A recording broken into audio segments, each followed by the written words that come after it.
my sister tells me, it's like, you know how people say long story short? She's like, you say short story long. Welcome to Postgrads. Two Columbia J School alumni walk into a bar. Tazbia, what do you think the punchline should be? Wow, we made it out alive? You're talking about our graduation day, right? Yeah. Totally. One of the happiest day of my life. Definitely top 5. Today we have Tazbia Fatima, who graduated from a dual MS degree program in computer science and journalism in 2023 and is now a full-time newsroom AI and automation engineer at Hearst Newspapers. Thank you for joining us today, Tazbia. Thank you for having me, Zhuoya. Thank you. Let's begin our episode with your childhood. You told us during our pre-interview that you grew up in an era that without internet, you used to read a lot of books and newspapers.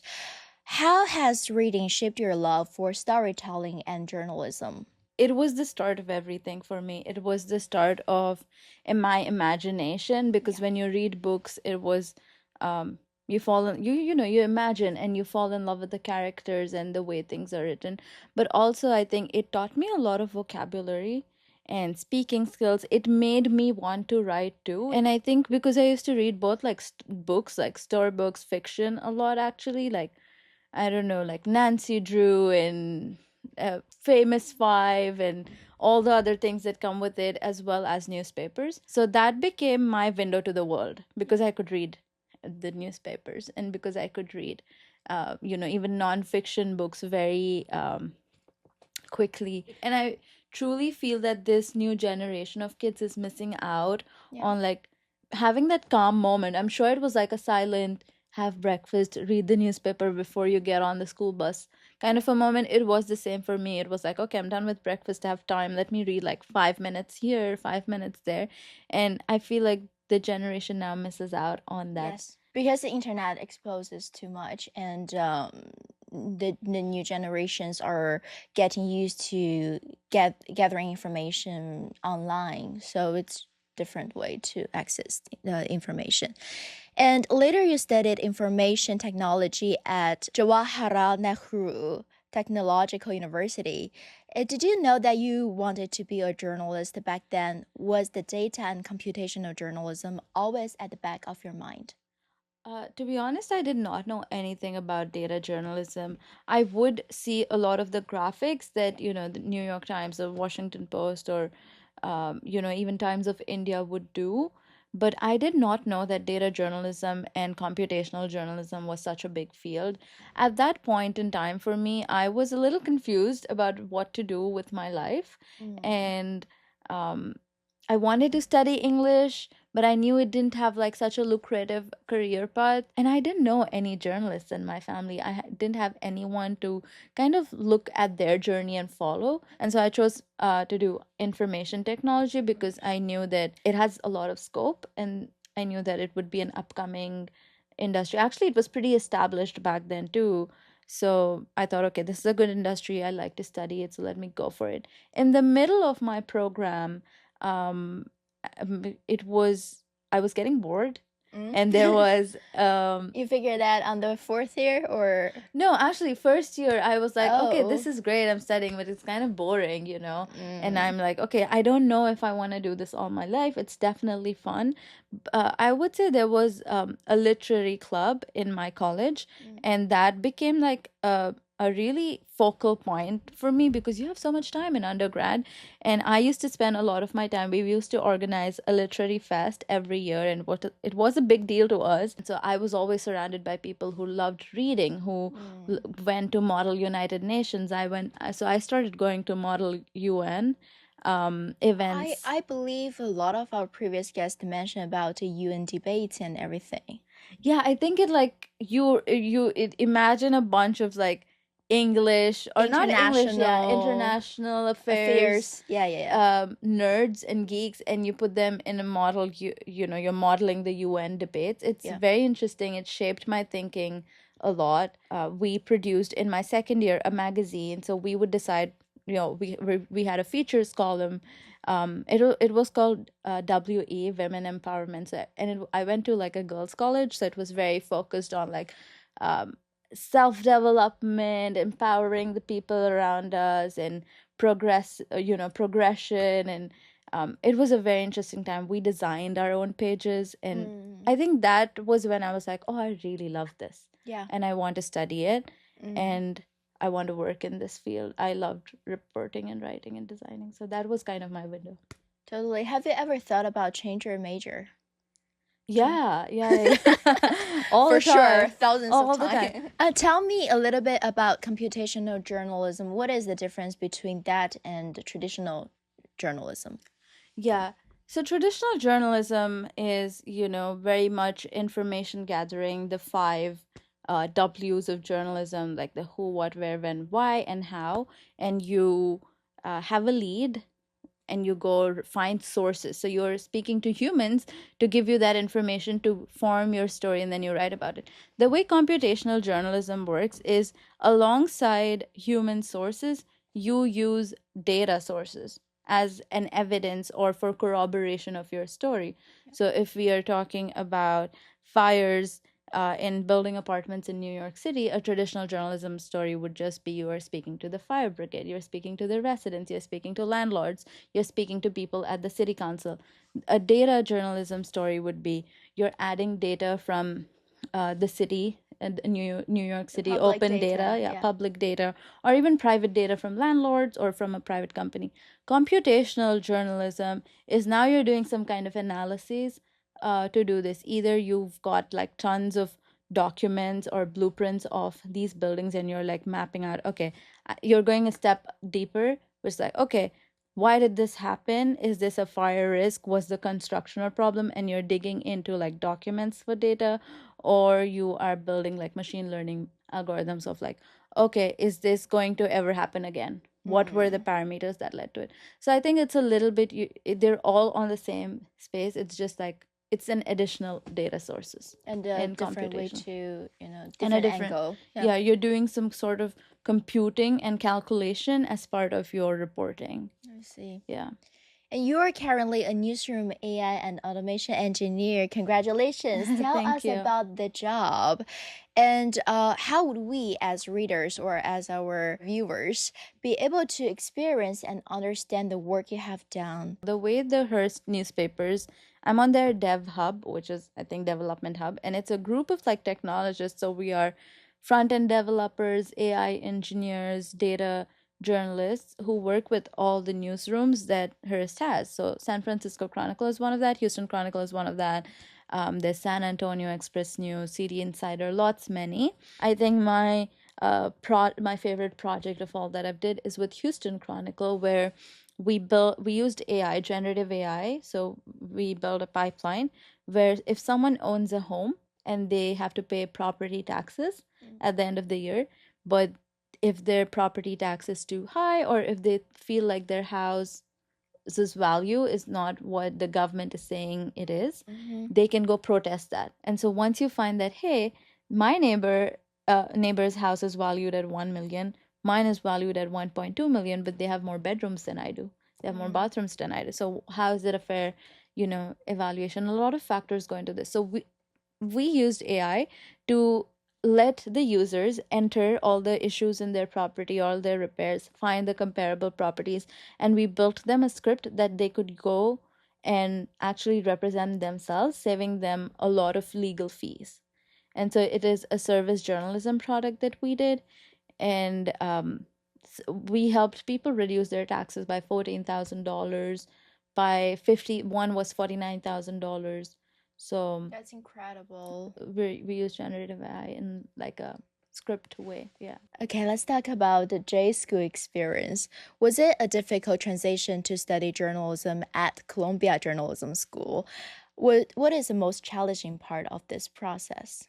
I would say that in my case, as an international student, the J school was very welcoming and very nice to be among, like, there's so diversity. The diversity at the J school is so high. There's students from many countries. It was challenging in terms of like the workload was high, I would say, because and I remember I was reporting my first reporting class. They took us, my beat was Harlem location, and they took us around, showed us Harlem, and I was, I've always heard of Harlem for basketball and jazz and, Malcolm X. And so when I went there, it was all great. And we were asked to do the man on the street interviews and file in 1 hour. First day Oh of my first class, first God. semester.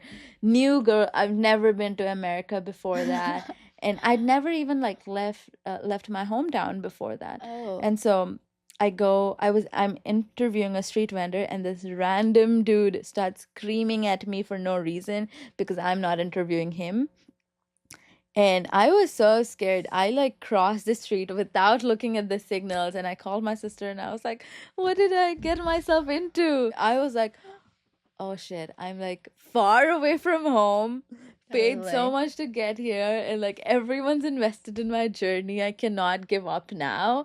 And so even after that man screamed at me, I filed my story without even like last names. So I knew nothing. I mean, I knew that I need last names, but if people don't give me last names, I was so like harrowed by my first day that Yeah. I was like, no, I'm going home. Yeah, so that was I think, That was your first day. yeah, my first day. And it was after that it became easy. The professors were great, the students, we were all suffering together. So Yeah. I think that Totally. eases your process. It Yeah. makes you feel like it's okay, we can do it, because everyone else is dying around you too, like with assignments and strict editors. That also bound us together because we all know what hell we went through together. 100%. I think it was like we could lean on each other. Yeah. And so we became more closer because we spent so many late nights. I think I remember My God. sleeping in J school at the Stabile Institutes. So I just fell asleep there because I had a deadline and there was no way I was going home and finishing it. And so I like tortured myself to like finish it. So because we spent so much of our days and nights there, it was so easy to bond with people. Yeah. Totally. So now it's our rapid fire questions. Are you ready? Yeah, I'm gonna brace Tazbia? myself for it. Okay, we're gonna sit straight. And the first question: what are some words that people always describe you as? Actually, you should ask others that. I don't know. I actually don't know, but I can tell you something that my family tells me, which is like my sister tells me. It's like, you know how people say long story short? She's like, you say short story long. You give us all the background information and you will tell us what everyone is wearing, and then you won't get to the point, which is kind of like anti-journalism. But I think, details add something to the story. So, and my Instagram handle is certified yapper. So I can yap, I can talk, and I love talking to people. And that's why I think I love journalism, because I always imagined I would be in an exotic place talking to the locals there. That's not what my life looks like. I go to work in a very corporate building right now. But yeah, I think they would say I'm talkative. Great. One sentence to summarize your experience at the Uptoner. One sentence. I would say that it was too short. I wish I had more time there. And I wish it ran. One sentence. It was too short. See, I'm a yapper. It was too short. What is the best part and worst part of living in New York City? The best part, so much to do. The worst part, so many people. I think my worst part right now, and okay, this is my pet peeve right now. I've been talking about this to everyone. The rents. Somebody's got to do something about the housing situation. Zoran Mamdani it is, or I don't know who it is, but but the rental situation in New York is making it very unaffordable. I'm someone who has a above median salary in New York, and it is still quite like, okay, you got to think, oh, I'm spending so much on my rent. So I think, and New York, I believe New York is a city of like builders and doers, but it's also the city for like bodega owners, construction workers, delivery people, superintendents. There's so many buildings. It's for the nail salons that you see on every block. It's for the people working in the stationery shops, in the Working supermarket. Yes, the working class. And I think having them, they make the culture of the city as vibrant as it is right now. What have you done to prepare for this year's Ramadan? Oh, I love this question. What did I do? I got dates Mm. and I made a schedule. I decided which days I was going to. I go to the Islamic Center of New York City. It's near West 4th. And so I planned out which days to go, what's my schedule going to look like. Previously, Ramadan used to look very much more festive. I would say it would be like, oh, spending time with family, going for iftar parties. Now with work, Mm. I think it's a little bit more like, okay, how do I make sure I am sleeping, I'm eating on time, and I'm working? I'm Yeah. actually going to work and getting things done. Mm-hmm. So, So let's talk about the city. After graduating from J School in 2023, your first job was data and products intern at the city. And you worked on fascinating project using AI to map out the story that the publication has done. What was your takeaway seeing that map?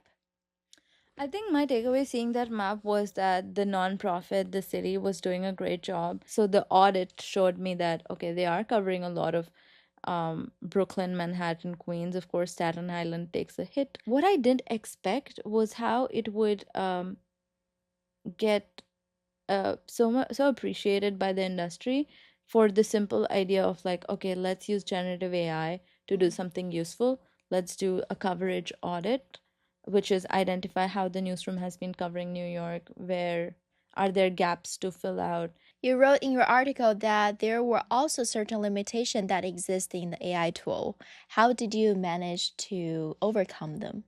I think the thing about like AI tools is generative AI that we need to kind of accept and keep at the back of our mind when we're working is that um, it's a prediction machine. It's predicting the next best word, and so it can falter because it is optimizing to get the median or average best and not the highest or the lowest.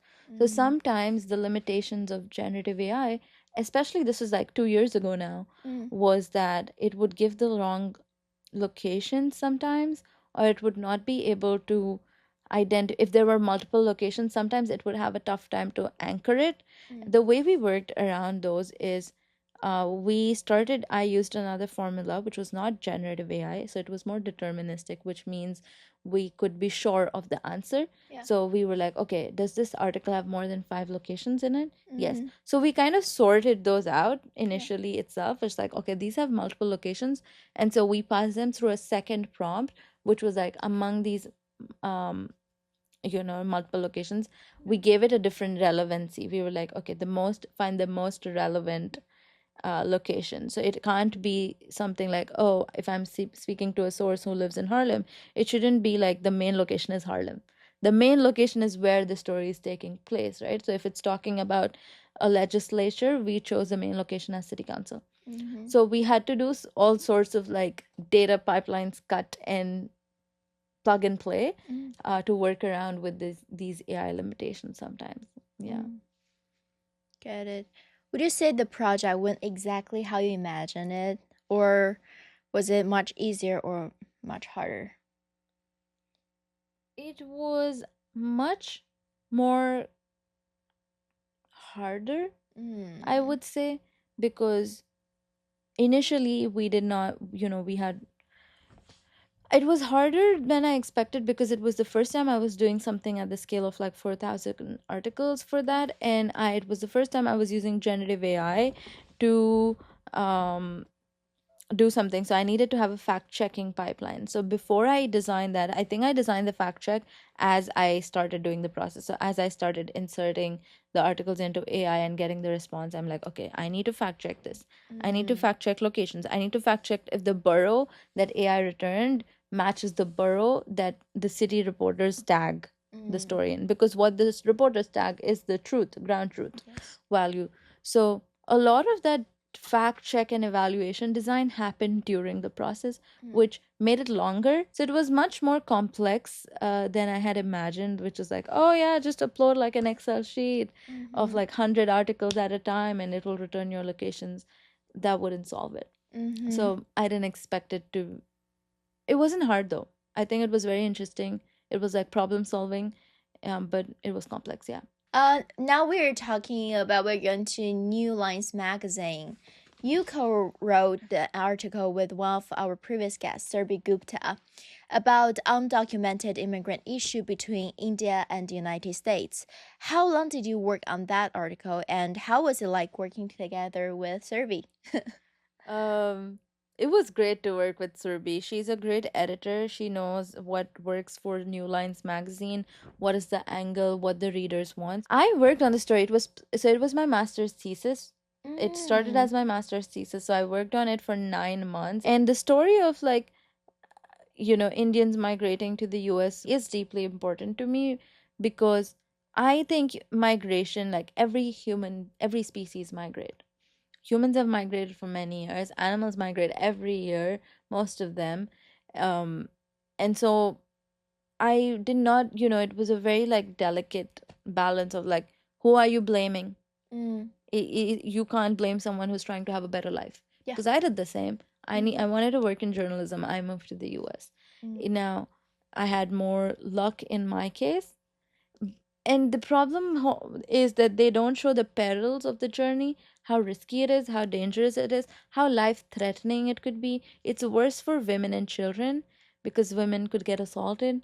Children are more prone and susceptible to getting kidnapped on these journeys. So it was a very deeply important one. And I took 9 months for that. And then when the New Line story happened, it took another, I want to say 2 months. Mm-hmm. Yeah. So it Just was editing. yeah, just editing, making sure everything works. Had to do a little bit of new reporting, and because it was after a while, Mm-hmm. so Yeah. it was like, yeah, it took me 9 months. 9 months, yeah. The article talk about the Dunking Road as the main road of migration. What is the fascination of that road, and why is called the Dunking Road? It is because it's kind of like a, how do I say it? It's like a backdoor entry, and you seek asylum after coming here. Which I'm not saying that people from persecuted countries or people who are persecuted in their homeland should not migrate or seek asylum. In fact, they should, and that's why the asylum systems are present and should be protected.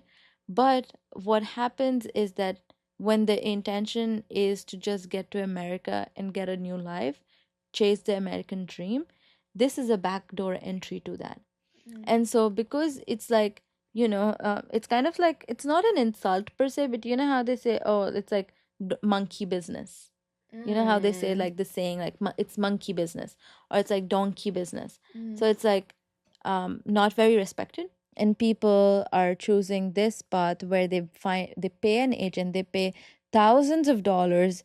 They're paying like 50, 60,000 dollars. They're selling land to fund one way trip, and they are taken from country to country, sometimes with passports and visas. So they either fly to somewhere in East Africa and then by road they get to West Africa, or they fly through Europe, through West Africa to, Latin America, South America, and then travel by bus.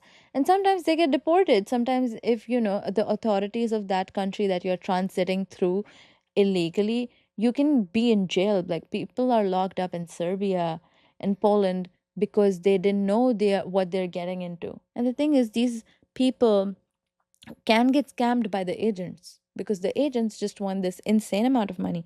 Me, if I'm flying to the US for a visit or for my student work, I'm not paying anyone $60,000. Of course.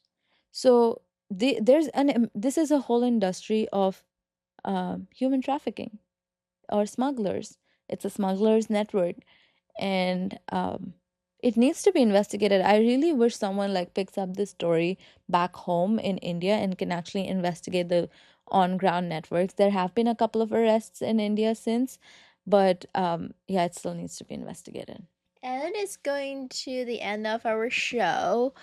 We always give our guests a monologue. So I want to give you this prompt. As a computational journalist, what's your advice for the newcomers in this industry? My advice to the newcomers in this industry is, well, I consider myself a newcomer in this industry, but for someone who's starting now, I would say, uh, be interested in what you're doing. So use AI to build your portfolio. That was something I couldn't do. So build your portfolio, work for as many local newsrooms as you can.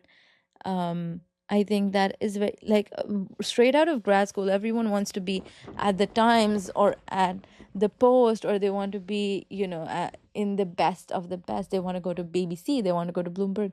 It's great, but only a handful of people actually do that.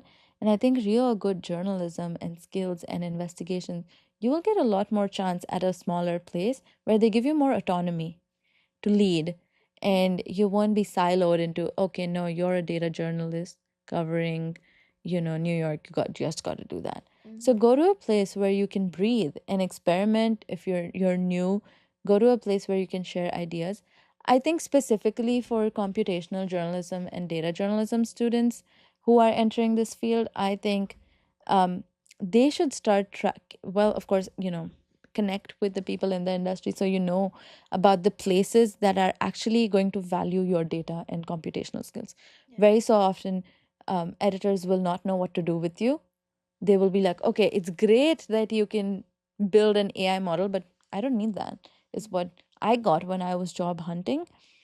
So I would say connect with the people in the industry so you can like pinpoint places that value data skills.